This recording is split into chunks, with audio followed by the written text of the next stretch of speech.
అద్దిరిపోలా అంటున్నారు తలైవర్ లైనప్ ని జాగ్రత్తగా గమనించిన వారు. ప్లానింగ్ అంటే ఇలా ఉండాలి, ప్రాజెక్టులను సెట్ చేసుకోవడం తెలిసుండాలని అంటున్నారు. అంతగా తలైవర్ ఏం చేస్తున్నారు? ప్లాన్ ఏ అండ్ బి గురించి తలైవర్ చెప్తున్న సంగతులేంటి? Come on let's watch. Leo సినిమాను అలా కంప్లీట్ చేశారో లేదో, ఇలా సూపర్ స్టార్ రజనీకాంత్ తో కూలీ సినిమాను ప్రారంభించేశారు లోకేష్ కనకరాజ్. ఆల్రెడీ కూలీ షూటింగ్ దాదాపుగా పూర్తయినట్టే. రషెస్ చూసుకున్న తర్వాత కాసంత ప్యాచ్ వర్కులుంటే వాటిని కూడా కంప్లీట్ చేసుకుంటున్నారు. కూలీ సినిమా పనులు పూర్తయ్యాయి కాబట్టే జైలర్ సీక్వెల్ మీద కాన్సంట్రేట్ చేస్తున్నారు రజనీకాంత్.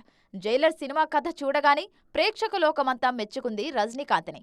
స్టార్ హీరో ఏజ్ ని, గ్రేస్ ని దృష్టిలో పెట్టుకొని ఇలాంటి కథలు రాయాలబ్బా అంటూ అందరూ రైటర్స్ కి సలహాలివ్వసాగారు. వాళ్ళు వీళ్లు రాయడం ఎందుకు, సేమ్ డైరెక్టర్ సేమ్ స్టార్ కోసం ఇంకో సినిమా రాస్తే ఎలా ఉంటుందో చూద్దురు అంటున్నారు నెల్సన్ దిలీప్ కుమార్. సంక్రాంతి సందర్భంగా జైలర్ 2 కమింగ్ సూన్ అంటూ ఇచ్చిన అనౌన్స్మెంట్లోనూ నెల్సన్ అండ్ అనిరుద్ధ్ హడావుడి బాగా కనిపించింది. జైలర్ 2 కథ చాలా వరకు గోవా చుట్టూ తిరుగుతోందని టాక్. దాని ప్రకారమే తలైవర్తో గోవా షెడ్యూల్స్ ప్లాన్ చేస్తున్నారట నెల్సన్. అన్ని పర్ఫెక్ట్ గా కుదిరితే నెక్స్ట్ పొంగల్ రేస్ లో తలైవర్ పక్కాగా ఉంటారని ఖుషి అవుతున్నారు ఫ్యాన్స్.